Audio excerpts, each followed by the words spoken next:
Hello বন্ধুরা, আমি মনি স্বাগত জানাচ্ছি আপনাদের আজকের রান্নায়। আজকে রান্না করব আমি এঁচোড়। দেখুন, এঁচোড়টাকে আমি এভাবে কেটে একটু হালকা সেদ্ধ করে নিয়েছি। তো এটাকে আমি তেল দিয়ে ভেজে নেব। তো অলরেডি আমি চুলায় বসিয়ে রেখেছি, বসিয়ে আপনাদের দেখাচ্ছি। তো এটাকে সুন্দর করে তেল দিয়ে একটু ভেজে নেব, ভেজে আমি এঁচোড়টা রান্না করব। তো এঁচোড়টা মানে আজকে একটু ডিফারেন্টভাবে রান্না করব। তো আশা করি আপনাদের ভালো লাগবে, সাথে থাকুন, দেখতে থাকুন। তো এঁচোড়টা ভাজার জন্য আমি তো 1 চামচের মতো তেল অ্যাড করে দিলাম, দিয়ে একটু লবণ আর হলুদ দিয়ে এটাকে ভাজবো। দেখুন, লবণ আর হলুদ দিয়েছি, এরকম সুন্দর একটু ভেজে নেব। এটা ভেজে নিলে না খেতে খুব টেস্টি হয়, এমনি হয় আর কি, তার জন্য।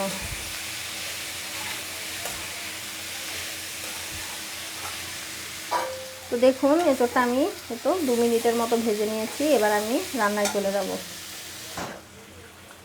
এঁচোড়টা রান্নার জন্য আমি এখানে একটা কড়াই বসিয়ে দিয়েছি। কড়াইয়ে আমি 3 চামচের মতো তেল দিয়ে দিলাম। তেলটা গরম হওয়ার জন্য ওয়েট করব, তারপর ফোড়ন দেব। ফোড়নে আমি দিয়ে দেব তেজপাতা আর দিয়ে দেবো 2টো শুকনো লঙ্কা।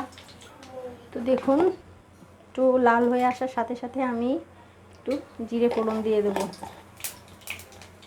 তারপর দিয়ে দেব এলাচ, 3 টুকরো এলাচ, 3 টুকরো দারচিনি।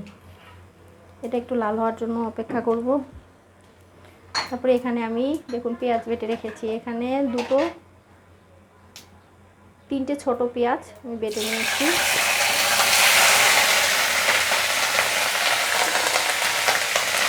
তো পেঁয়াজ বাটাটা এর ভেতর দিয়ে সুন্দর করে ভাজবো। আর আস্তে আস্তে আমি এক এক করে মশলাগুলো অ্যাড করব।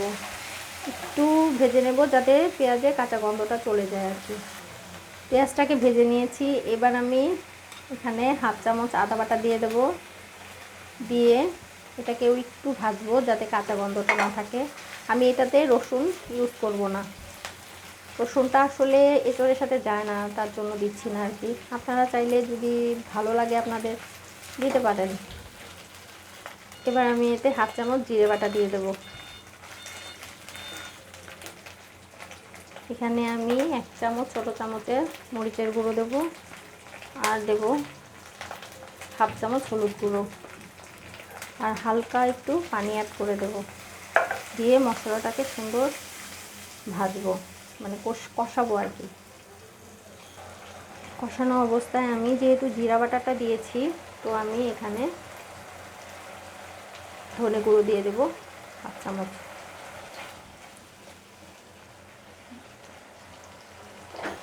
দিয়ে দেব স্বাদ মতো লবণ,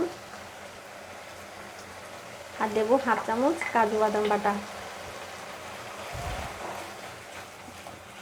এক এক করে মশলা অ্যাড করব আর 2 মিনিট করে ভেজে নেব। এবার আমি 1 চামচ টক দই দিয়ে দেব, দিয়ে আরও 2 মিনিট এটাকে কষাবো। আর পেঁয়াজ বাটা মানে সব কিছুর এত সুন্দর একটা স্মেল বের হয়েছে না, কি বলবো। আর ঝালের জন্য আমি এখানে কাঁচা লঙ্কা দিয়ে দিচ্ছি মশলাটা কষানোর সময়। আর তো দেখুন, আমার মশলাটা কষানো হয়ে গেছে, উপর দিয়ে তেল ছেড়ে দিয়েছে। এবার আমি এতে এঁচোড়টা দিয়ে দেবো।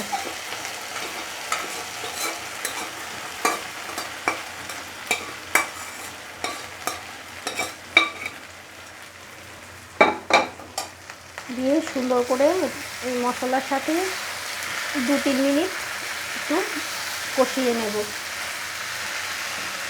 এটাকে 2 মিনিট আমি কষিয়ে নিয়েছি। এবার আমি এতে 1/2 কাপের মতো পানি অ্যাড করে দেব, দিয়ে গ্যাসের ফ্লেমটা একটু লো করে দেব। দিয়ে মশলার সাথে এটাকে সুন্দর করে কিছুক্ষণ রান্না করব। একটু ঢেকে না দিলেও চলবে। এই তো ফিরে এলাম 10 মিনিট পর। তো এরকম মাখো মাখোই নামাবো। এটা পানি দিয়ে মশলাটার সাথে এর জন্য এটাকে 10 মিনিট ফোটালাম, কারণ এর ভেতর মশলাটা ঢোকার জন্য আর কি। তো এটা যে রান্না করলাম আপনার খেয়ে বুঝতেই পারবেন না, মনে হবে যে মাংস খাচ্ছি এত টেস্ট হয়, খেতে খুবই ইয়াম্মি হয়। তো এবার আমি এতে গরম মশলা অ্যাড করে দেব। এই তো হাফ চামচ গরম মশলা বাটা এটাকে পানি দিয়ে একটু গুলে আমি এটাতে অ্যাড করে দিলাম। দিয়ে এই তো 1 মিনিট একটু নেড়ে চেড়ে নামিয়ে ফেলবো। তো এঁচোড়টা আমি আপনাদের পরিবেশন করে দেখাচ্ছি। দেখুন তৈরি হয়ে গেছে আমার এঁচোড়, একদম মাংসের মতো টেস্ট হয় খেতে। তো আপনারা বাসায় ট্রাই করবেন। রান্নাটা যদি ভালো লাগে তাহলে প্লিজ চ্যানেলটাকে সাবস্ক্রাইব করে দেবেন, কেমন? সবার কাছে শেয়ার করবেন, প্লিজ কমেন্ট করবেন, লাইক করবেন।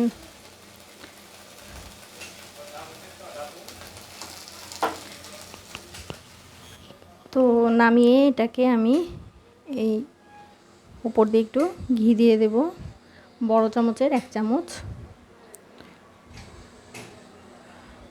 তো সবাই ভালো থাকবেন আর সবাইকে টেস্টি টেস্টি খাবার রান্না করে খাওয়াবেন। আজ এ পর্যন্তই, দেখা হবে অন্য আরেকটি রান্নায়। টাটা।